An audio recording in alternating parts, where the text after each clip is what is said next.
예, 말씀 같이 보겠습니다. 신명기 4장 1절로 9절입니다. 신명기 4장 1절에서 9절.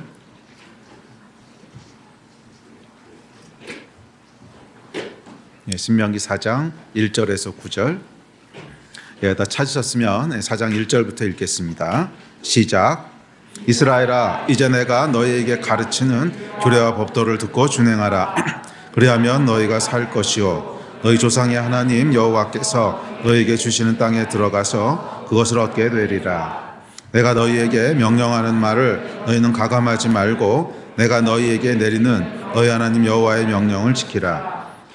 여호와께서 바알보올의 일로 말미암아 행하실 바를 너희가 눈으로 보았거니와 바알보올을 따른 모든 사람을 너희 하나님 여호와께서 너희 가운데에서 멸망시키셨으되 오직 너희 하나님 여호와께 부터 떠나지 않는 너희는 오늘까지 다 생존하였느니라. 내가 나의 하나님 여호와께서 명령하신 대로 규례와 법도를 너희에게 가르쳤나니 이는 너희가 들어가서 기업으로 차지할 땅에서 그대로 행하게 하려 함이라. 너희는 지켜 행하라. 이것이 여러 민족 앞에서 너희의 지혜요 너희의 지식이라. 그들이 이 모든 규례를 듣고 이르기를 이 큰 나라 사람은 과연 지혜와 지식이 있는 백성이로다 하리라. 우리 하나님 여호와께서 우리가 그에게 기도할 때마다 우리에게 가까이 하심과 같이 그 신이 가까이 함을 얻은 큰 나라가 어디 있느냐. 오늘 내가 너희에게 선포하는 이 율법과 같이 그 규례와 법도가 공의로운 큰 나라가 어디 있느냐. 오직 너는 스스로 삼가며 내 마음을 힘써 지키라. 그리하여 내가 눈으로 그 본 일을 잊어버리지 말라. 내가 생존하는 날 동안에 그들이 내 마음에서 떠나지 않도록 조심하라. 너는 그 일들을 내 아들들과 내 손자들에게 알게 하라. 아멘. 신명기 말씀입니다. 신명기 4장은 신명기는 모세가 마지막으로 했던 세 편의 설교를 모아놓은 그런 책입니다. 모세가 설교했던 시점은 이제 40년의 광야 생활이 다 끝나고요. 요단강을 건너기 직전입니다. 그래서 이제 요단 동쪽 전쟁이 끝나고 요동전이 끝나고 이제 요단 서쪽 전쟁을 막 치러야 되는 그 직전에 요단강을 건너기 직전에 백성들을 모아놓고 이 다음 시즌을 위해서 쉬프트업 해야 되는 여기에 대한 이제 권면을 하는 설교입니다. 자, 그중에서 특별히 신명기 4장은 이제 첫 번째 설교의 마무리입니다. 첫 번째 설교의 마무리고요. 이제 4장 후반부부터 5장으로 넘어가면 두 번째 설교가 시작되고 이제 그렇게 이어집니다. 첫 번째 설교는 주로 이제 모세가 과거에 있었던 일들을 끄집어내지요. 그래서 과거를 돌아보면서 너희가 왜 실패했는지를 다시 돌아보고 이번 두 번째 기회는 실패하지 말아라 하는 권면이었습니다.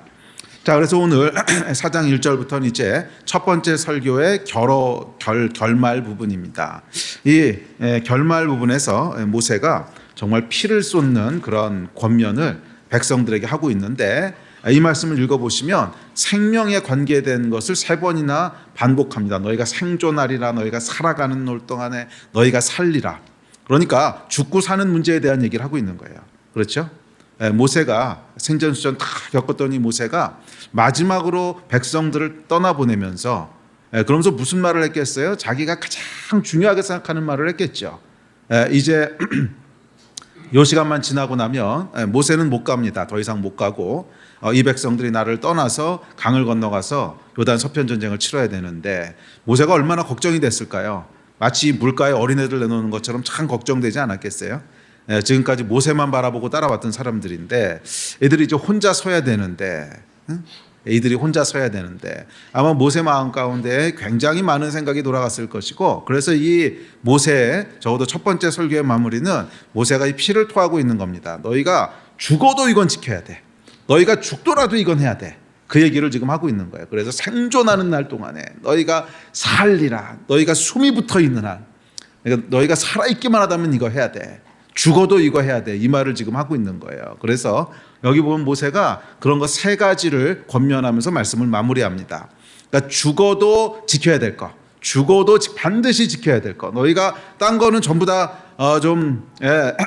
놓치고 그럴지라도 이건 절대로 놓치면 안 돼. 이건 놓치면 너희 죽는 거야. 생사가 걸린 문제야. 그렇죠? 그 얘기를 지금 하고 있는 거예요. 그래서 이걸 우리가 뭐 글로 기록해 놨으니까 이 모세의 톤은 우리가 느낄 수 없지만 아마 그때 직접 거기서 모세가 설교하는 걸 들었다면 정말 피를 쏟았을 거예요. 너희 이거는 반드시 해야 돼. 너희가 이거 안 하면 죽어. 너희 이거 안 하면 망하는 거야. 그러면서 모세가 크게 세 가지를 당부하는데 이 세 가지는 다 뭐냐 하면 죽고 사는 문제라는 거예요. 이건 너희가 죽고 사는 문제야. 이건 그냥 해도 되고 안 되는 문제가 아니라 이건 죽고 사는 문제야.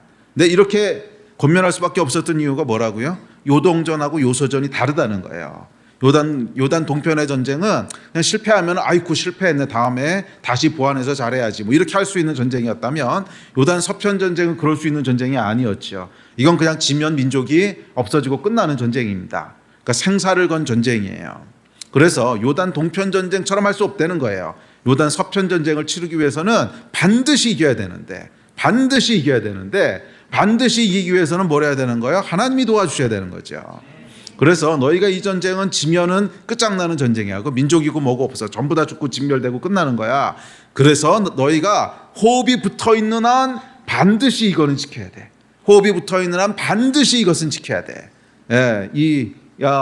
모세의 설교를 아마 저희가 직접 들었다면 정말 이 세 가지의 피를 토했을 거예요. 피를 쏟아가면서 이거는 꼭 해야 돼. 이거는. 그렇게 강조하고 있는 구절입니다. 그래서 세 가지를 얘기하고 있는데 그 죽고 사는 문제 세 가지를 오늘 살펴보면서 어쩌면 이것이 오늘날 저희에게도 죽고 사는 문제일 겁니다.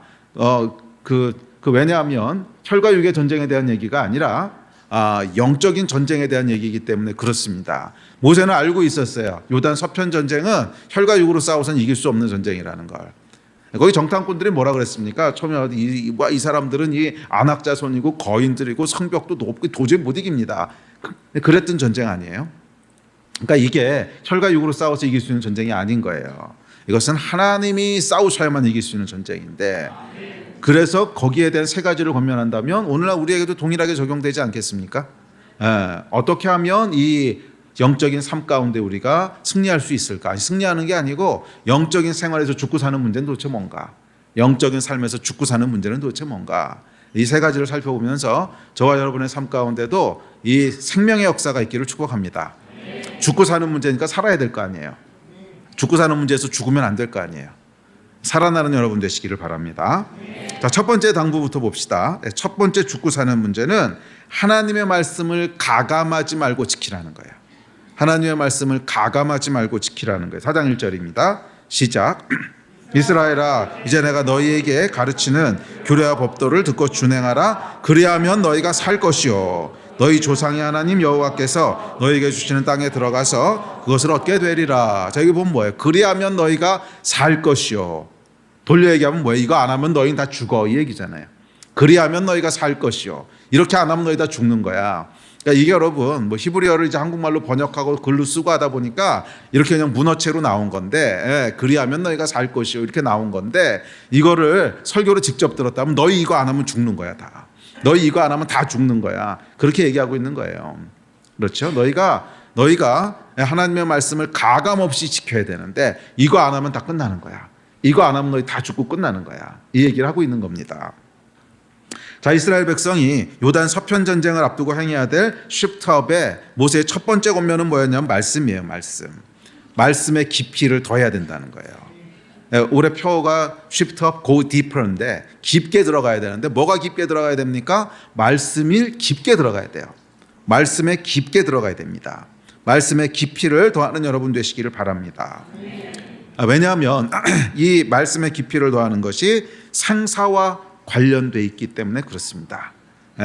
절대적인 계명이었다는 거예요. 그리하면 너희가 살 것이요. 죽고 사는 문제였습니다. 그래요 여러분. 말씀을 지키는 것은요. 죽고 사는 문제입니다. 우리 인생 전체의 흥망을 결정하는 문제라는 거예요. 왜냐하면 전쟁은 하나님께 속했는데 말씀을 지키지 않는다고 하는 것은 하나님의 범주에서 벗어난다는 뜻이거든요. 그러면 다 죽는 거죠. 이 전쟁은 하나님이 싸우시는 전쟁인데 이 하나님이 싸우시는 범주 바깥으로 도망가 버리면 어떻게 되겠어요? 당연히 멸망하는 거죠. 하나님이 싸우시는 범주 안에 머물러야 돼요. 그래야만 삽니다.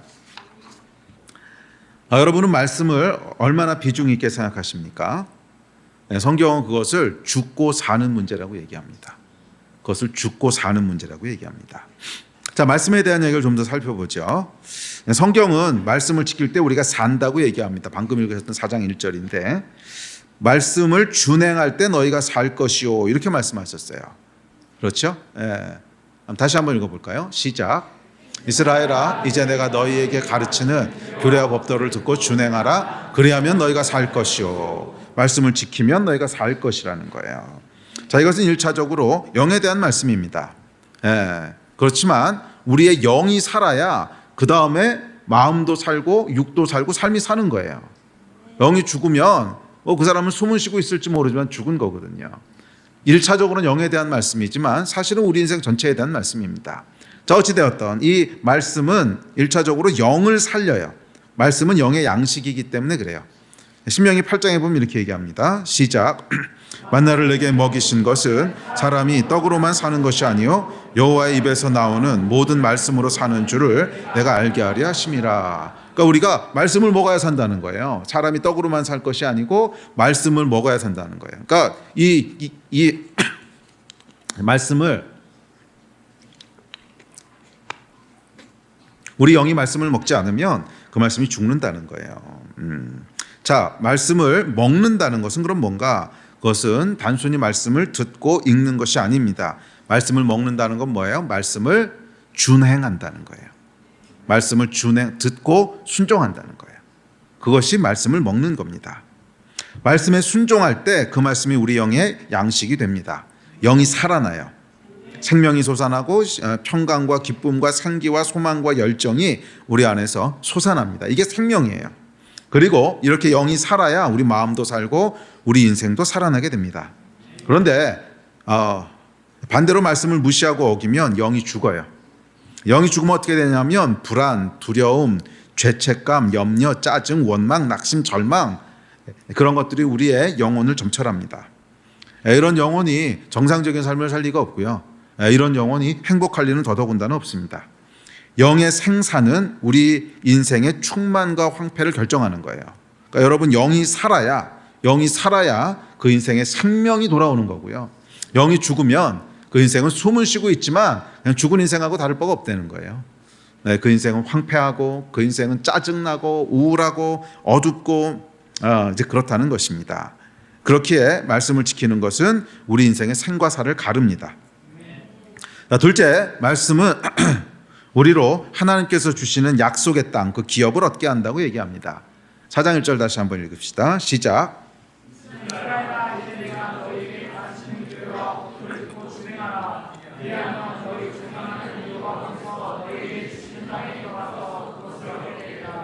예, 이것이 말씀에 대한 약속입니다. 여러분 이 약속을 문자 그대로 믿으시기 바랍니다. 말씀을 준행할 때 하나님이 우리에게 주시는 기업을 얻게 된다는 거예요. 할렐루야. 말씀을 준행할 때 하나님이 주시는 기업을 그대로 얻게 될 줄로 믿습니다. 하나님께서는 우리를 향한 계획을 가지고 계십니다. 주시려는 기업이 있어요. 이걸 뭐 데스티니라고 부르는데 또는 뭐 복이라고 부르기도 하고 하여간 하나님이 우리에게 주시는 것이 있어요. 그게 복입니다. 복. 이 복에 대해서 우리가 다시 한번 좀 다시 생각해 볼 필요가 있는데 복은 물론 좋은 것이죠. 그런데 복이 따로 있고 하나님께서 그 복의 정의에 맞는 것을 우리에게 주신다 이런 뜻이 아니에요. 복은 뭐냐면 하나님이 주시는 걸 복이라 그러는 거예요. 네? 그러니까 그 사람들은 나름대로 복에 대한 정의들이 있죠. 그래서 뭐 오복도 있고 팔복은 성경에 나오나? 하여간 오복이라 그래가지고 이빨 튼튼한 것부터 시작해가지고 뭐 이런 게 약간 복이라 그러잖아요. 뭐 이런 복이 따로 있고 하나님이 그런 복을 우리에게 주신다고 생각을 하는데 그게 아니고 하나님이 주시는 것을 복이라고 부르는 거예요. 하나님이 주시는 걸 복이라고 부르는 거예요. 하나님은 좋은 것을 주시는 분이세요. 우리 삶에 가장 좋은 것을 주시는 분이세요. 자, 반대로 이 하나님이 주시는 것을 누리지 못하는 걸 뭐라 그래요? 저주라고 부르는 거예요. 네? 하나님이 주시는 걸 받지 못하고 누리지 못하는 것을 저주라고 부르고 하나님이 주시는 것을 복이라고 부르는 것입니다. 그렇다면 이 말씀이라고 하는 건 뭔가? 이 말씀이라고 하는 것은 이 복에 이르는 길을 가르쳐주는 가이드라인이라는 거예요.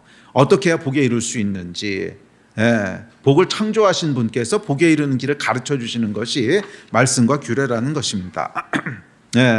그러니까 말씀을 지키면 어떻게 되는 거예요? 하나님이 주시는 복을 당연히 누리는 거죠. 그리고 그 복이 뭐예요? 우리에게 주는 기업이라는 거예요. 그러니까 기업, 복, 하나님이 주시는 거에 다 같은 말이라는 거예요. 그래서 우리가 말씀을 지킬 때 복을 누리게 되고 말씀을 지킬 때 하나님이 우리에게 주시려고 하는 것들을 받아서 누리게 됩니다.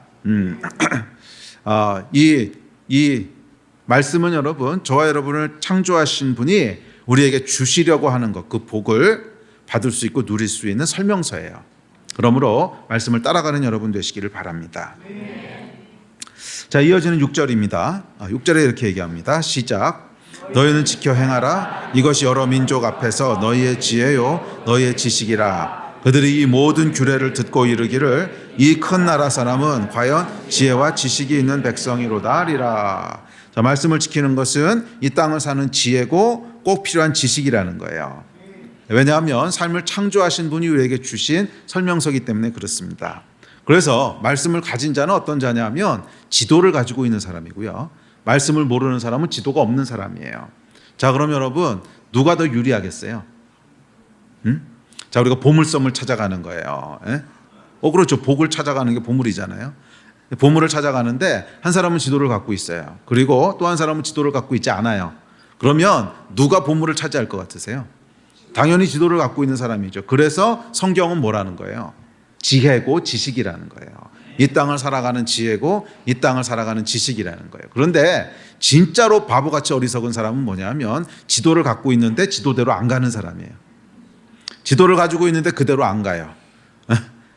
지 맘대로 가요. 이쪽으로 가면 있을 거야. 저쪽으로 가면 더 좋은 게 있을 거야. 이거는 진짜 바보지요. 아니, 기껏 지도를 손에 줬는데 그거 왜 안 보는 거예요? 기껏 지도를 줬더니 왜 그대로 안 가냐고.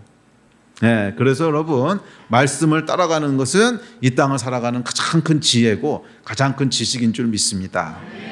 그래서 여기 보면 이 신명기 전체에 흐르는 가장 큰 주제 중에 하나가 뭐냐면 말씀을 지키라는 건데 다 너희를 위해서라는 거예요. 신명기 어디를 찾아봐도 하나님을 위하여 말씀을 지키라 이런 말 없어요. 그러니까 신명기 어디를 찾아봐도 하나님을 위하여 너희가 그의 말씀과 계명과 규례를 지켜라 이런 말 한 번도 안 나와요. 다 뭐라고 나오냐면 너희를 위하여, 너희를 위하여. 그리하면 너희가 살리라. 그리하면 너희가 생존하리라. 다 너희를 위해서 하라는 거지. 아니, 하나님이 여러분이 그 말씀 지키는 거하고 안 지키는 거하고 무슨 상관이 있어요?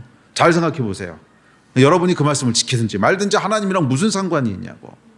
그러니까 이게 여러분을 위해서, 우리를 위해서 하나님이 말씀을 주셨다는 거예요. 지도를 주신 거예요. 이 지도대로 따라가. 이 지도대로만 따라가면 거기 복이 있어.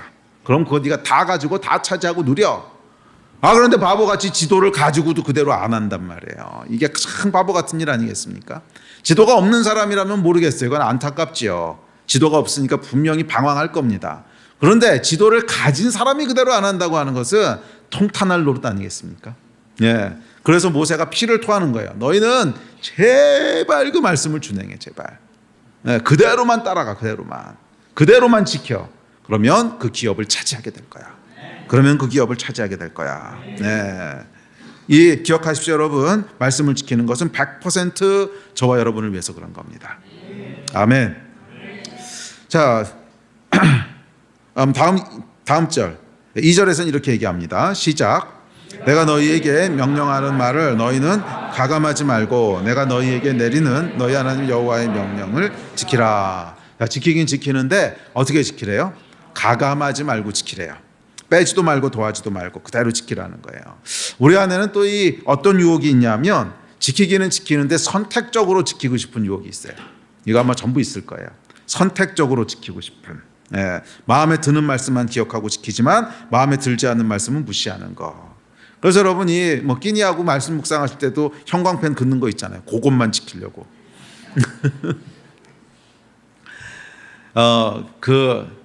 젊었을 때 제가 보던 성경책들을 가끔 이렇게 보잖아요. 그럼 참 재밌어요. 거기 형광펜으로 막 거놓은 것들이 있거든요. 근데 한 번은 제가 그 대학생 때 읽었던 성경책을 이렇게 다시 볼 기회가 있었어요. 이렇게 보는데 막 형광펜들이 열심히 거 있더라고요. 근데 놀라운 사실을 발견했는데 중요하지 않은 것만 다 쳐놨더라고. 중요하지 않은 것만 형광펜으로 다 쳐놓고 진짜 중요한 말씀 하나도 안 쳐 있더라고요.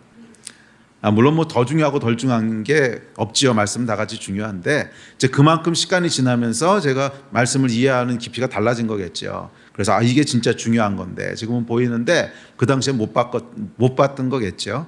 근데 하여간 이 공부 못하는 사람들의 특징이 그거잖아요. 시험에 안 나오는 것만 줄치는 거. 근데 정확히 그러고 있더라고. 시험에 안 나오는 것만 막 줄쳐놓고 나온 건 안 치고. 근데 이렇게 해서는 여러분 말씀을 지키는 것에 깊이가 더해지지 않습니다. 가감하지 말고 하라는 거예요. 가감하지 말고. 너희가 좋아하는 구절 한두 구절 뽑아서 그것만 주구장창하고 이러지 말라는 거예요. 말씀의 무게는 다 똑같다는 거예요. 말씀의 무게는 다 똑같다는 거예요. 네, 한두 구절 위에 여러분의 신앙을 세우면 위험합니다. 성경 전체 위에 여러분의 신앙이 세워져야지 특정 한두 구절 위에 여러분의 신앙이 세워지는 건 참 위험해요. 네? 내가 어제도 말씀드렸지만 이 마귀 전략이 뭐라고요? half truth예요. 네? 완전 거짓말을 하는 것이 아니라 이렇게 요만큼만 보여주는 거예요. 전체를 보여주는 것이 아니라. 그래서 여러분 이 오늘날 교회를 어렵게 하는 이 뒤틀린 기독교들이 있죠. 뒤틀린 기독교. 그러니까 인본주의부터 시작해서 기복 신앙 또 기독교 페미니즘 뭐 이런 아이가 좀 뒤틀려진 것들이 있거든요. 이 뒤틀려진 기독교들을 보면 성경에 없는 얘기를 하는 게 아니에요. 다 성경에 있는 얘기들을 하는데 전체를 보는 게 아니죠.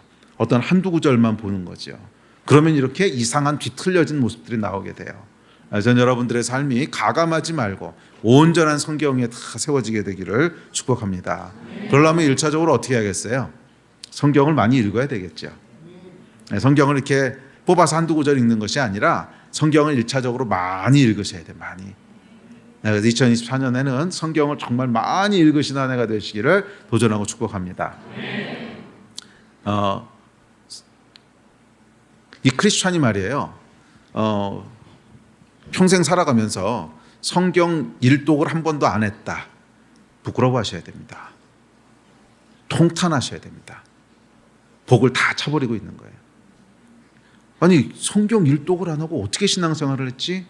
그냥 교회 나와서 목사님 해주시는 말씀만 듣고 있었던 거죠. 물론 목사님이 최선을 다해서 하려고 하지만 아니 뭐 설교 시간에 성경 말씀 전체를 어떻게 다 전하겠습니까? 그중에 한두 구절 뽑아서 하는 거지. 그렇게 하지 말라는 거예요. 가감 없이 하려면 여러분이 읽으셔야 돼요. 여러분이 읽으셔야 돼요. 아직 성경 일독을 한 번도 안 하신 분이 있다면 회개하시고 올해는 적어도 1독, 2독, 3독 하는 해가 되시기를 도전합니다. 아니 성경을 안 읽고 어떻게 정상적인 신앙생활이 됩니까? 말씀을 지키라고 했는데 뭔지도 몰라. 아니 그래서 어떻게 우리가 복을 누릴 수 있겠어요? 말씀을 지키라고 했는데 그 말씀이 뭔지도 몰라. 여러분 이거는 뭐 그냥 저주받은 인생인 거예요. 이건 저주받은 인생. 저주가 뭐라 그랬죠? 복을 못 누리는 거. 이건 복을 누릴 가능성이 애시당초 없는 거예요. 말씀을 일단 많이 읽으십시오. 적어도 여러분 1독, 2독, 3독. 아니 여러분 살아가시면서 저는 오늘 장로님이 오셔서 그런 말씀하셨는데 자기 나이 수만큼은 통독을 해야 된다고. 50대면 50번을 읽었어야 되고 30대면 30번을 읽었어야 되고 아니 성경을 한 번을 안 읽고 어떻게 신앙생활을 합니까? 말이 안 되는 일이에요. 이건 말이 안 되는. 아직 성경을 일독 못하신 분이 있다면 이 말이 안 되는 상황에서 빨리 빠져나오십시오. 그 저주입니다. 저주. 말씀을 준행해야 되는데 뭔지도 몰라. 그렇게 해서 어떻게 말씀을 준행하겠어요? 말씀을 읽으시는 여러분 되시기를 바랍니다. 거기서부터 시작해야지요.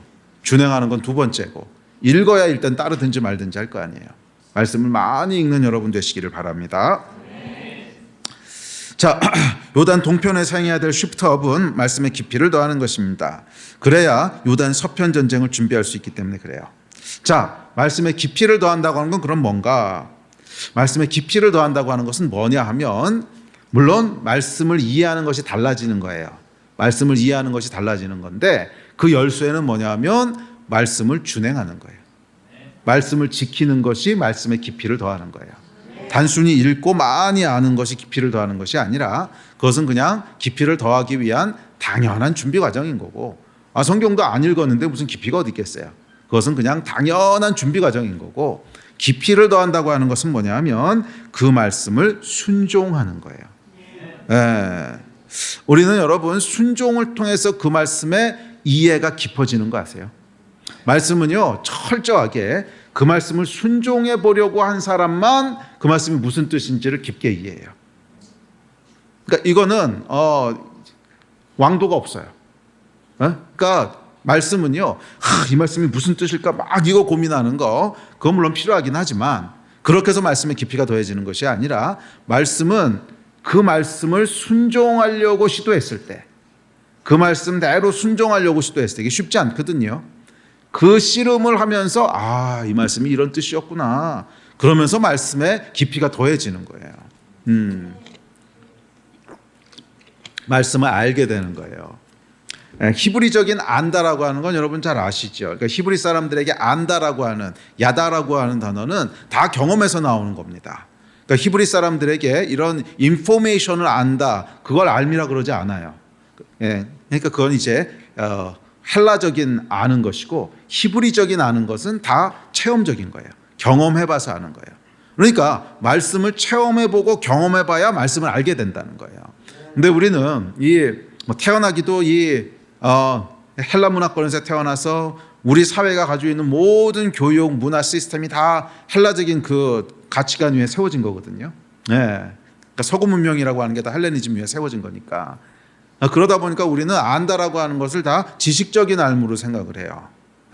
머리로 아는 거, 정보를 아는 거, 뭐 그런 걸 안다고 생각을 하는데, 그것은 성경 자체가 얘기하는 알마고는 조금 다른 거예요. 성경 자체가 얘기하는 알은 뭐냐 하면 성경을 경험해봐서 아는 거예요. 그리고 그것을 경험해보는 게 뭐예요? 순종하는 거죠. 그 말씀 그대로 하라는 거예요. 가감하지 말고 준행하라는 거예요. 이해가 안 돼도 한번 해보라는 거예요. 해보면 이해가 된다는 거예요. 성경 말씀은 그렇게 이해될 때가 참 많아요. 이게 도대체 무슨 말씀이지 에라 모르겠다, 한번 해보자. 이런 말씀이었구나, 이렇게 되는 경우가 참 많아요. 아니, 대부분이 그렇게 이해하는 거예요. 대부분이 그렇게 이해하는 거예요. 그러므로 여러분, 어떤 분들은 그러세요. 그러니까 이 말씀 묵상하는 게 어렵다고, 말씀 묵상하는 게 어렵다 그러시는 분들이 있거든요. 이 방법 한번 해보세요. 제가 비기를 알려드리겠습니다. 끼니를 하실 때 그 말씀을 이렇게 읽으시고요. 그 중에 순종해야 될 것들만 뽑아보세요. 그리고 하루 종일 그거 순종 한번 해보세요. 그러면 저녁에 해 떨어질 때쯤 그런 말씀이었구나, 이게 나올 겁니다. 물론 하루에 안 되는 것도 있어요. 어떤 건 며칠씩, 어떤 건 막 몇 달씩, 어떤 건 해를 넘기면서 고민해야 되는 것들도 있는데, 하여간 그 말씀을 순종해 보세요. 다 머리 굴려가지고 무슨 말인지 이해하려고 그러지 말고 순종해 보세요. 뭐 다 이해가 안 돼도 괜찮아요. 그냥 하지 말라 그랬으면 안 하고, 하라 그랬으면 하고, 그대로 한번 해보세요. 그 말씀에 그대로 순종해 보세요. 그러면 저녁이 되기 전에 소리가 나올 겁니다. 내가 죄인이구나. 이제 거기부터 시작을 해서 아마 첫 번째 탄성일 거예요. 내가 죄인 중에 괴수로다. 이거부터 시작을 해서 그 말씀의 뜻이 무엇인지가 더 깊게 이해될 겁니다. 기억하세요, 여러분. 말씀은 순종하려고 할 때 이해가 깊어지는 거예요. 깊이를 더하라고 하는 말씀은 그러므로 더 학자적으로 막 연구하라는 의미 이전에 그 말씀에 순종하라는 거예요. 가감 없이 순종하라는 거예요. 말씀에서 하라 그랬으면 하고, 하지 말라 그랬으면 안 하고. 한번 독하게 마음 먹고 한번 해보세요. 독하게 마음 먹고 해보면 말씀을 다 순종할 수 없는 나를 물론 발견하게 됩니다. 그러나 말씀에 대한 깊이가 달라질 거예요. 분명히 말씀에 대한 깊이가 달라져요. 제 삶에도 보면 이 말씀에 대한 깊이가 확 달라졌던 순간이 있거든요. 30대 초반이었던 것 같은데 말씀에 대한 깊이가 확 달라졌던 기간이 있었는데, 그때가 어떻게 보면 제가 말씀에 눈을 뜨게 됐던 때라 그래야 될까, 뭐 그런 때였는데, 그때 제 좌우명이 뭐였냐면 목에 칼이 들어와도 말씀대로 산다. 이게 목에 칼이 들어와도 말씀에 순종한다. 하여간 율법적 일만큼 그랬어요. 율법적 일만큼 말씀 그대로 순종한다. 말씀 그대로 순종한다. 근데 해보니까 안 되더라고요. 그건 안 되는데, 안 되는 건 알았어요. 제가 안 되는 건 알았는데, 그러니까 그 다음에 뭐가 찾아오냐면 은혜가 뭔지가 찾아오더라고. 하나님의 은혜라는 게 이런 뜻이구나. 은혜가 없으면 나는 안 되는 사람이구나. 이게요, 그냥 막 저 깊은 데서부터 올라와요.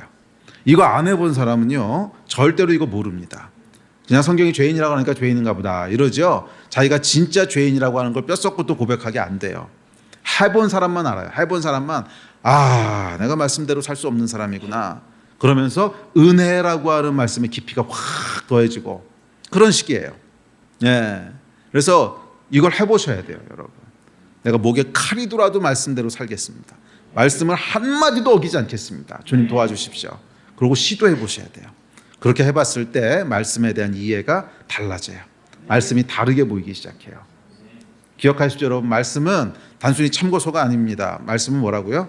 죽고 사는 문제. 말씀은 뭐라고요? 죽고 사는 문제예요. 네. 말씀의 사람들이 되시기를 도전하고 축복합니다. 자, 모세는 백성들에게 말씀을 준행하라고 얘기합니다. 왜냐하면 그게 사는 길이기 때문에 그래요. 그리고 그것이 약속하신 그 땅, 기업을 얻는 길이기 때문에 그렇습니다. 말씀을 지켜야 되는 이유가 있는데 그것은 단순히 말씀을 알게 되는 것에서 더 나아가서 그게 사는 길이고 그게 복을 누리는 길이고 그게 하나님이 주신 기업을 차지하는 길이에요. 말씀을 지켜야 되는 이유는 아까도 말씀드렸지만 처음부터 끝까지 다 저와 여러분의 유익을 위해서 그렇습니다. 성경 어디를 찾아봐도 하나님을 위해서 말씀 지키라는 명령은 없어요. 물론 우리가 하나님의 영광을 위해서 거룩하라는 말씀은 있어요. 그런데 말씀을 지키는 것 자체는 우리의 유익을 위해서 그런 거지, 우리의 유익을 위해서 주신 거지, 그 말씀 지키는 게 하나님의 유익을 위해서 주신 게 아니라는 거예요. 네, 저는 저와 여러분이 여러분의 유익을 위해서 말씀을 지키시기를 주의 이름으로 축복합니다. 그래야 복을 누리는 거예요. 네. 그래서 2024년에는 이 하나님이 주시는 복을 다 누리는 그런 귀한 한 해가 되시기를 주의 이름으로 축원합니다. 아멘. 자, 두 번째 권면입니다. 두 번째 죽고 사는 문제 3절 4절입니다. 시작. 여호와께서 바알보올의 일로 말미암아 행하신 바를 너희가 눈으로 보았거니와 바알보올을 따른 모든 사람을 너희 하나님 여호와께서 너희 가운데에서 멸망시키셨으되 오직 너희 하나님 여호와께 붙어 떠나지 않은 너희는 오늘까지 다 생존하였느니라. 아멘. 자, 모세의 두 번째 권면은 뭐냐면 여호와께 붙어 있으라는 거예요. 그래야 산다는 거예요. 그렇죠? 여호와께 붙어 있는 자는 다 생존하였느니라. 자, 이 바알보올 사건이라고 하는 것은 뭐냐면 여러분이 잘 아시는 사건입니다. 이 발람의 꾀에 넘어가서 모압 여인들하고 행음하게 되죠. 그래서 하나님께서 진노하셔서 연병을 보내셔서 24,000명이 죽임을 당하는 그 사건입니다. 그래서 민수기 25장에 기록되어 있는 발람의 꾀에 넘어가서 이방 여인들과 간음을 하게 되고 그래서 하나님이 연병을 보내셔서 24,000명이 죽는 이 사건입니다. 근데 뭐라 그러시냐면 이 연병이 창궐하는 가운데도 여호와께 붙어있던 사람은 다 살았다는 거예요. 예수님 여러분 신기하지 않습니까? 연병이 창궐하면 뭐 아무나 다 걸리는 거 아니에요. 전염병이 도는데 말이에요. 어떤 사람은 걸리고 어떤 사람은 안 걸리고 그러겠어요? 당연히 전염병이 돌면 다 걸리겠죠. 그런데 놀랍게도 모세가 뭐라 그러냐면 여호와께 붙어 있었던 사람은 다 생존했다는 거예요. 여호와께 붙어 있었던 사람은 다 생존했다는 거예요. 이 말씀을 여러분 믿음으로 취하시기 바랍니다. 우리가 사는 길은 뭐냐 하면 여호와께 붙어 있는 거예요. 사는 길은 뭐냐 하면 여호와께 붙어 있는 거예요. 여호와께 붙어 있으십시오. 연약해도 붙어 있고요. 실수해도 붙어 있고 넘어져도 붙어 있고 죄를 져도 붙어 있고 하여간 붙어 있으세요. 여호와를 떠나지 마십시오. 그러면 삽니다. 그러면 생존해요. 사람들은 여러 가지 이유로 하나님을 떠나고 멀어집니다. 욕심에 이끌려서 멀어지기도 하고 세상에 정신이 팔려서 멀어지기도 합니다. 죄에 빠져서 멀어지기도 하고 실수에 대한 죄책감 때문에 하나님을 피하기도 합니다. 또 뭐 다른 것에 대한 관심에 팔려서 하나님을 잊어버리기도 하고 그저 게을러서 하나님을 멀리하기도 해요. 또 어떨 때는 헌신이나 순종이 부담돼서 하나님을 일부러 피하기도 합니다. 이러면 안 된다는 거예요. 이유가 어떻든지 간에 상황이 어떻든지 간에 실수를 했어도 죄를 졌어도 하여간 여호와께 붙어 있으라는 거예요. 그래야 생존합니다. 아멘. 자, 예를 들어서 뭐 죄를 짓거나 실수를 하면 그럼 이제 하나님 앞에 나가기가 껄끄럽습니다. 왜? 이 죄책감이 있잖아요. 네? 그러니까 벼룩도 낯짝이 있지. 그러니까 죄를 짓게 되면 그 다음에 이제 기도의 자리에 나가기도 껄끄럽고 하나님 얼굴 피하고 싶고 이런 거죠. 뭐 이런 내가 나가가지고 될까? 이게 뭐 위선자 같이 느껴지고 뭐 그렇거든요. 죄를 짓고 그 다음에 바로 하나님 앞에 나가려고 해보십시오. 정말 위선자 같은 생각이 막 들죠. 넌 도대체 뭐냐? 그렇게 죄를 짓고 그 얼굴을 들고 하나님 앞에 나가냐? 내 안에서 막 양심의 소리가 울리는 것 같은데 양심의 소리가 아니라 마귀의 마귀의 소리입니다. 이게 마귀의 소리예요. 그래서 하나님 앞에 못 나가게 하려는. 하여간 여러분, 죄를 짓든 실수를 하든 뭘 해든지 간에 우리가 해야 될 거 하나, 안면 까는 거예요. 그냥 안면 까고 하나님 앞에 나가는 거예요. 이거를 믿음이라 그러는 거예요. 아멘. 아니 여러분, 나올만 해서 나가는 거면 그게 무슨 은혜예요. 나올 수 없는 존재인데 나오도록 해주셨으니까 은혜인 거지. 그러니까 이게 여러분 어디서부터 이 착각이 나오냐 하면 말씀을 지키려고 안 해봤기 때문에 착각이 나와요. 말씀을 지키려고 진짜 목숨 걸고 시도해 본 사람은 안 된다는 거 알아요. 어차피 난 안 되는구나. 정말 안 되는구나. 나는 그냥 하나님의 은혜가 아니면 안 되는구나. 이걸 알거든요. 그래서 이 은혜를 알게 된 사람은 죄를 짓는다고 해서 당황하지 않아요. 뭐 내가 죄 질 건 몰랐냐? 나는 뼛속까지 죄인인데 그건 몰랐냐? 그냥 철면피가 됩니다. 안면 딱 깔고 그냥 하나님 앞에 나가는 거예요. 하나님 오늘 또 넘어졌습니다. 도와주십시오. 하나님 오늘 또 넘어졌습니다. 도와주십시오. 예, 그럼 하나님께서 또 어제도 그랬잖아. 예, 어제도 넘어지고 오늘도 또 넘어졌습니다.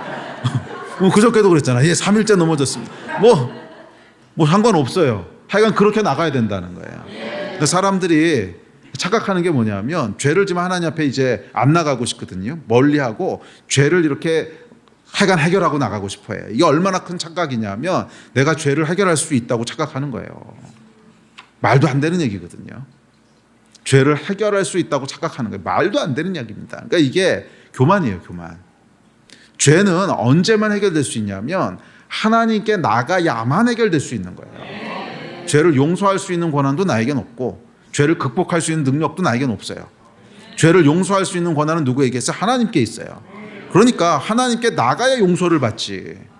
하나님께 안 나가고 혼자 해결하겠다 그러면 죄를 용서해 줄 사람도 없는데 어떻게 용서를 받을 거며. 그리고 성령께서 도와주셔야 그 죄를 극복할 수 있는 건데 하나님 앞에 안 나가면 도대체 무슨 능력으로 그 죄를 극복할 거며. 이게 말도 안 되는 얘기거든요. 말도 안 되는 얘기인데 이게 다 자기 의에서 나온 거예요. 다 자기 의에서부터 나온 거고 사람이 얼마나 죄인인지 몰라서 나오는 착각입니다. 교만이에요, 교만. 이렇게 하면 안 된다는 거예요. 뭐 죄를 짓던 뭐라든지 간에 상관없어요. 무조건 하나님 앞에 나가야 돼요. 하여간 여호와를 떠나는 게 아니에요. 넘어져도 여호와 안에서 넘어지고 실수해도 여호와 안에서 실수하고 죄를 져도 여호와 안에 붙어있고 계속 그래야 된다는 거예요. 그러니까 이게 뭐하고 똑같냐면 이 아이가 말이에요. 죄를 졌어요. 예, 뭐 조그만 애가 뭐 집안에서 사고를 쳤어. 절대 아빠가 거기 그거 절대 만지면 안 돼. 근데 아빠가 가장 아끼는 도자기를 창틀한 깼단 말이야. 그러면 이제 애는 이 패닉이 돼가지고 아빠를 피하고 도망가잖아요. 그렇게 해서는 문제가 해결이 안 되고 이 문제를 진짜 해결하려면 어떻게 해야 되냐면은 그냥 아빠한테 뛰어가서 안겨야 돼요. 이렇게 해야지 해결이 되는 거야. 그렇지. 이거 계속 피해가지고는 해결이 안 되고요.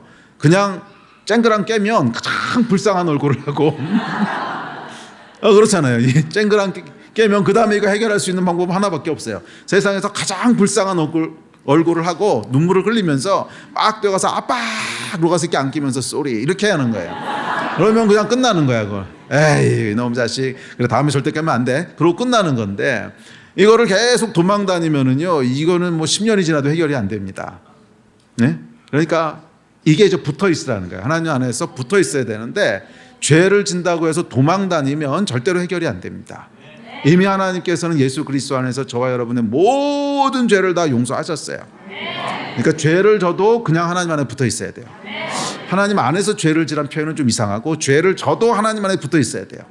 죄를 져도 하나님께 나가야 되고 실수해도 하나님께 나가야 되고 하여간 계속 하나님께 붙어 있어야 돼요. 그래야 산다는 거예요. 하여간 우리는 하나님께 붙어 있는 것으로부터 떨어지는 순간 죽는 거예요. 하나님으로부터 멀어지는 순간 죽는 거예요. 그래서 마귀가 끊임없이 우리를 정죄합니다. 끊임없이 정죄하는 거예요. 네가 무슨 낯짝이 있어 이렇게 나가냐? 너 그거 벌써 한 달째 실수하는 거잖아. 너 뭐냐? 하나님께서 그러지도 않아요. 마치 하나님인 것처럼. 내가 너한테 벌써 한 달 전부터 그거 하지 말라 그랬는데 한 달 사이에 31번 실수했다. 뭐 이러고 이제 마치 하나님이 말씀하시는 것처럼 속인단 말이에요. 아니 여러분 이건 마귀의 정죄지. 하나님은 그렇게 말씀 안 하세요. 뭐 31번 실수했든 62번 실수했든 상관없어요. 이미 예수 그리스도의 보혈로 다 끝내셨는데 뭐 31번이 아니고 300번 실수해봐라. 하나님의 은혜가 사라지나? 안 사라지거든요. 물론 하나님께서 그 죄를 그냥 슬그머니 넘어가지는 않으실 수 있어요. 그 죄를 회개하기 원하세요. 그런데 그것은 하나님 용서 못하셔서 그러는 게 아니라 우리의 유익을 위해서 그러시는 거지. 계속 거기 빠져 있으면 또 이거 복을 못 누리니까 우리의 유익을 위해서 하나님께서 뭐 징계도 하시고 매도 드시고 야단도 치시고 하는 거지, 용서는 이미 다 하셨어요. 그게 하나님의 은혜인 거죠. 아멘. 이 하나님의 은혜를 여러분 아셔야 돼요. 그래서 여호와께 뭐라고요? 붙어 있어야 돼요. 죄를 져도 붙어 있고 실수해도 붙어 있고 하여간 붙어 있으십시오. 아멘. 바알보르의 사건이 그거였죠.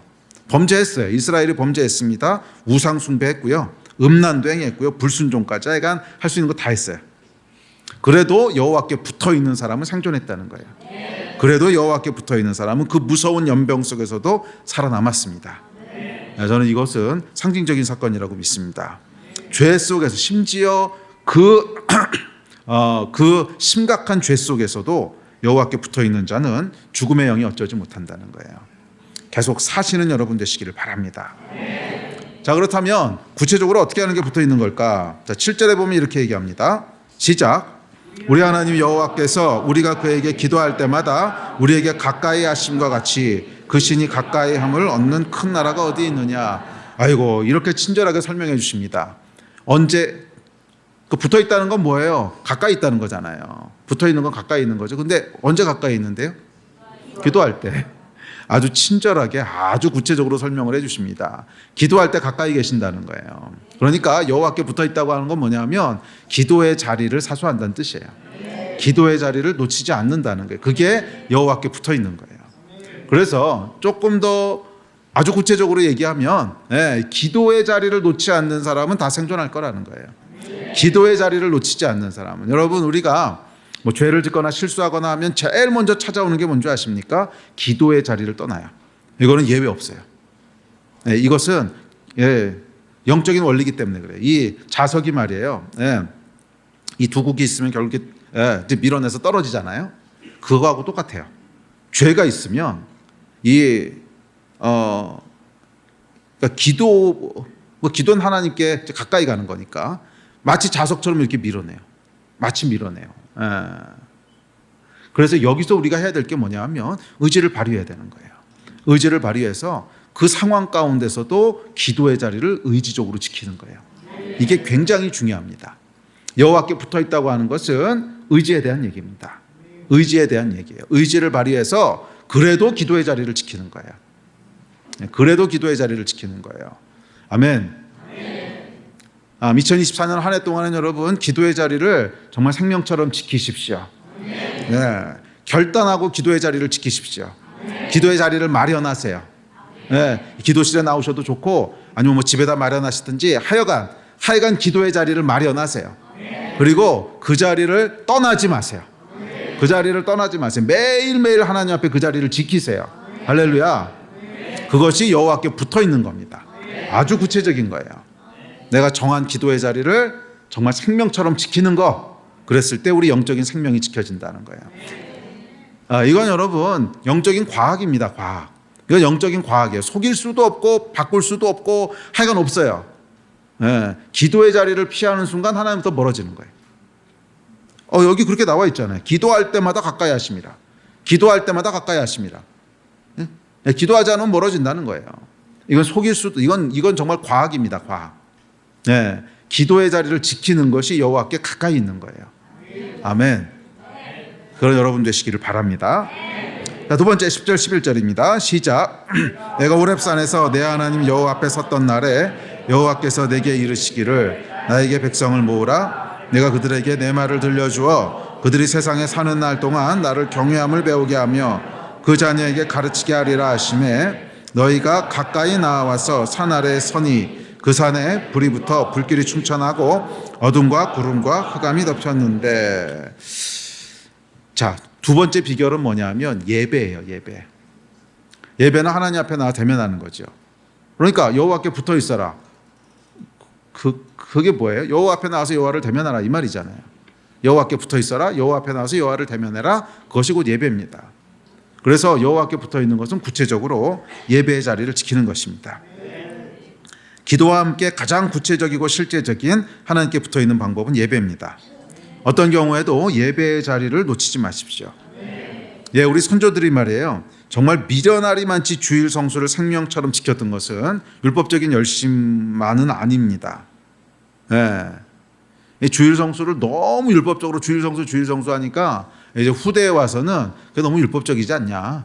주일 성수가 신앙의 전부는 아니지 않냐. 그래서 이제 그 반론들이 나오기 시작했는데 뭐 그 반론의 근거는 있습니다. 반론의 이유는 이해가 됩니다. 주일 성수는 생명처럼 하는데 말씀대로는 안 사니까. 그러니까 이제 이게 뭐냐 도대체 뭐 신앙생활이 주일 성수한 거 술 담배 안 피는 게 신앙생활이 아니잖아요. 신앙생활은 하나님의 백성이 되는 것이고 예수 닮아가는 것인데 이게 주일 성수 술 담배 하다 보니까 다른 것이 무시돼 버려 가지고서 그래서 거기에 대한 반발로 주일 성수라고 하는 것에 대한 걸 자꾸 이렇게 하기 시작했는데 사실은 그것을 꼭 그렇게만 볼 수는 없어요. 그 당시 분들이 주일 성수를 생명처럼 지키려고 했던 것은 사실은 여호와께 붙어 있기 위한 발버둥이었던 거죠. 여호와께 붙어 있기 위한 발버둥이었던 거예요.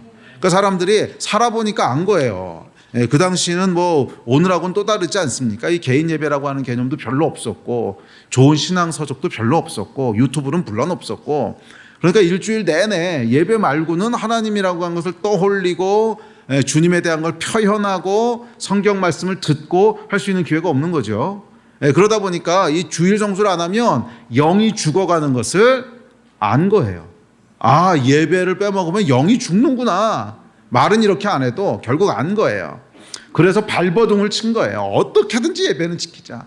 막 발버둥을 친 것이 이제 주일 성수라고 한 걸로 나온 겁니다. 저는 오늘날 저희가 율법적인 주일 성수는 아닐지라도 예배에 대한 발버둥이 있어야 된다고 믿어요.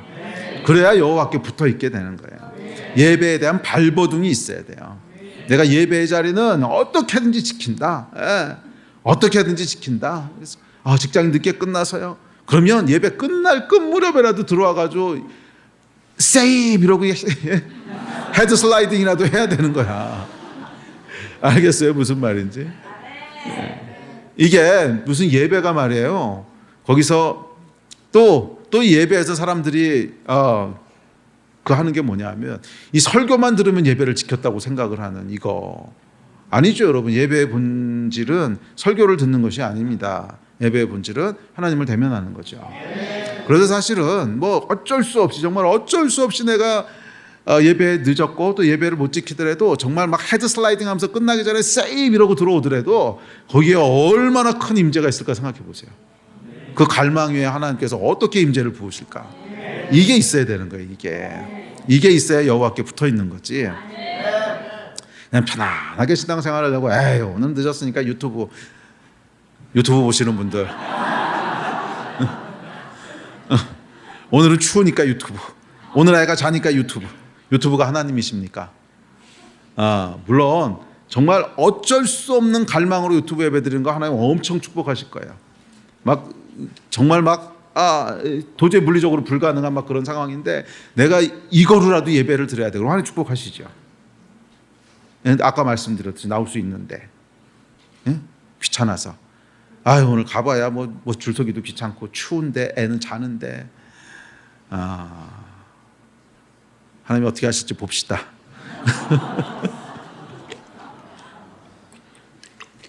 나는 내가 뭐 어떻게 안 해요? 내가 뭐 하나님인가? 하나님이 어떻게 하실지 보자고요. 여호와께 붙어 있는 건 뭐예요? 예배의 자리를 지키는 거예요. 예배의 자리를 지키는 거예요. 그 갈망하는 마음을 하나님 얼마나 기뻐하실까? 얼마나 기뻐하실까? 그 예배 자리 안 놓치겠다고. 저는 우리 믿음의 선조들에게 주셨던 축복이요, 그 마음을 하나님 기뻐 받으신 거라고 믿습니다. 정말 무식했고 별로 가진 것도 없었고 그래도 그 하나님 예배 지키겠다고 막 새벽같이 나오고 주일날은 막 무슨 일이 있어도 정말 뭐 큰일 나는 것처럼 주일 성수 막 이러고 나왔던 이 마음을 하나님 얼마나 기뻐 받으셨어요. 그래서 축복하신 거 아니에요. 저는 여호와께 붙어 있는 것은 예배를 지키려는 마음이라고 믿습니다. 예배를 지키려는 마음, 예배의 자리를 지키려는 마음. 할렐루야. 그 마음 가지고 하나님 앞에 나아가실 때 영이 살 거예요. 자, 세 번째, 여호와께 붙어 있는 것은 당연히 공동체에 붙어 있는 것입니다. 교회는 그리스도의 몸이에요. 그러므로 하나님께 붙어 있는 것은 그 몸에 붙어 있는 거지요. 몸에 붙어 있으십시오. 실망스러워도 붙어 있고 마음이 상해도 붙어 있고 해가 낙착같이 붙어 있으십시오. 그러면 죽지 않고 살 거예요. 몸에서 떨어지면 미안하지만 늑대밥이 되는 겁니다. 아멘. 여호와께 붙어 있는 한 해 되시기를 축복합니다. 자, 마지막 세 번째 세 번째 죽고 사는 문제는 마음을 지키라는 거예요. 4장 9절입니다. 시작. 오직 너는 삼가며 내 마음을 힘써 지키라. 그리하여 내가 눈으로 본 그 일을 잊어버리지 말라. 내가 생존하는 날 동안에 그 일들이 내 마음에서 떠나지 않도록 조심하라. 너는 그 일들을 내 아들들과 내 손자들에게 알게 하라. 자, 여기도 보면 생존하는 날 동안에 너희가 죽으면 죽었지 이거는 해 이런 말이죠. 생존, 숨이 붙어 있는 한 이 모세의 이 막 피튀기는 그 말투가 느껴지셔야 돼요. 생존하는 날 동안에 조심하라. 뭐예요? 절대로 이거 하면 안 돼. 반드시 이거 지켜야 돼. 그게 뭐예요? 내 마음을 지키라는 거예요. 내 마음을 지키라고 하는 게 뭐냐면 여호와께서 무슨 일을 하셨는지를 기억하라는 거예요. 이 마음을 지키는 것은 하나님이 하신 일을 기억하는 거예요. 그런데 이 마지막까지 조심하라는 것은 사단이 우는 사자처럼 자꾸 우리 마음을 다른 데로 팔리게 하는 거예요. 다른 데로. 다른 것에 우리 마음이 팔려가게 하는 거예요. 아이폰 15가 나왔대요. 이제 나온 지 오래됐나? 그래서 마음이 팔려가고 또 뭐가 어떻게 됐대요. 그러면 거기 마음이 팔려가고 계속 마음이 팔려가는 거. 이거 모세가 안 거예요. 그러지 말라는 거예요. 여호와 앞에 항상 그 마음을 지키라는 거예요. 항상 여호와를 너희 마음 가운데 두라는 거예요. 기억은 여러분 우리의 선택입니다. 기억은 우리의 선택이에요. 기억은 분명히 선택이에요. 그래서 내 마음속에 무엇이 있는지를 한번 들여다보세요. 내 마음속에 무엇이 먹든지 마시든지 무엇을 하든지 하나님을 위하여 하라고 했는데 직장에서 열심히 일합니다. 그때 일에 팔려가면 안 되는 거예요. 그 일을 하는 동안에도 그 배후에는 뭐가 있어야 돼요. 이걸 통해서 받으실 하나님의 영광, 이 일을 통해서 기뻐하실 하나님의 기쁨. 하여간 계속 마음을 그렇게 길들여가야 돼요. 돼요. 이거 된다고요. 훈련이 안 됐기 때문에 그게 어떻게 돼요? 이게 마음이 뭐 일할 때는 일만 하게 되고 안 되는데요. 이게 훈련이 안 됐기 때문에 그래요.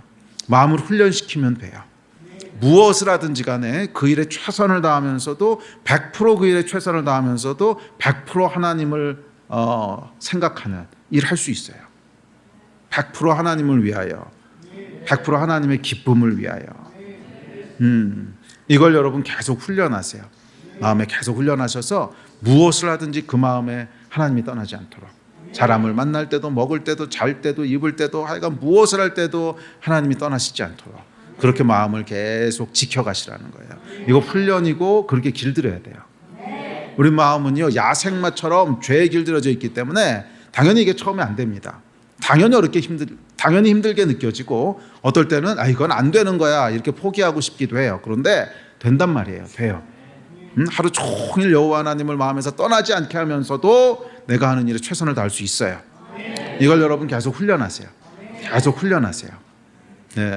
그랬을 때 그 인생이 복된 인생이 될 줄로 믿습니다.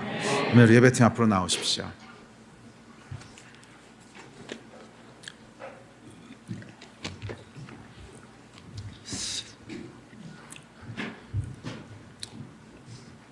아, 2024년에는 우리의 믿음을 쉽트업하는 해가 되기를 축복합니다. 그것은 깊이를 더하는 것입니다. 그것은 깊이를 더하는 것입니다. 말씀의 깊이가 더해지기를 축복합니다. 말씀의 깊이가 더해진다는 것은 그 말씀을 준행하는 거예요. 제가 권면했듯이 정말 순종해 보세요. 끼니 말씀을 읽으면서 순종할 구절들을 뽑아서 내가 오늘 하루는 이 말씀 그대로 해보겠다. 한번 시도해 보세요. 한번 시도해 보세요. 물론 매일매일 그런 말씀을 다 찾을 수는 없을 수도 있어요. 또 하다 보면 시편 같은 경우에는 경배에 대한 것들이기 때문에 순종할 것을 직접 찾기는 어려울 수 있어요. 그래도 조금 깊이 들여다보면 그렇게 예배하게 되는 어떤 영적인 원리들이 있거든요. 그럼 순종할 거리들이 있습니다. 반드시 순종해야 될 것들이 있어요. 그것들을 잘 이렇게 뽑으셔서 그걸 뭐라 그러는 거예요? 적용이라 그러는 거죠. 적용. 그래서 적용할 것들을 잘 뽑으셔서, 그리고 어떤 것들은 또 굉장히 이렇게 명확하게 명령하시는 것들이 있거든요. 그 명령하시는 거는 그냥 문자 그대로 순종해 보세요. 그렇게 해봤을 때 이 시도를 해본 사람만 말씀의 깊이가 더해집니다. 이 순종을 해본 사람만 말씀의 깊이가 더해져요. 그래서 여러분들도 2024년 한 해가 목에 칼이 들어와도 순종하는 해, 그거 한번 해보세요. 목에 칼이 들어와도 순종하는 해. 제가 30대 초반에요, 한 3, 4년 이 얘기를 하고 다녔던 것 같아요. 목에 칼이 들어와도, 목에 칼이 들어와도. 그랬더니 셀에서 너 목이 몇 개냐? 이러더라고요. 제가 너무 목에 칼이 들어와도, 그러니까 셀에서 쉐어링 할 때마다 목에 칼이 들어와도, 목에 칼이 들어와도, 한 3년 4년 그러고 다녔던 것 같아요. 근데 정말 그 기간이 제 말씀에 대한 시야가 확 넓어지는 그런 때였어요. 아, 이 말씀이 이런 의미구나. 이게 보이기 시작하는. 전 여러분들에게도 이 말씀의 깊이가 더해지는 은혜가 있기를 축복합니다. 그리고 여호와께 붙어 있으세요.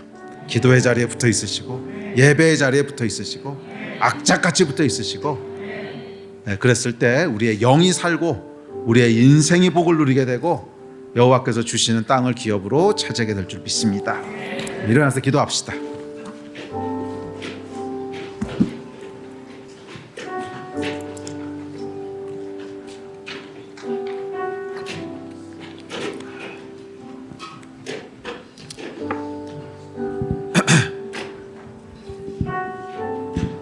여러분 오늘 말씀 기억하시면서 함께 좀 기도하고 예배하면서 나갑시다.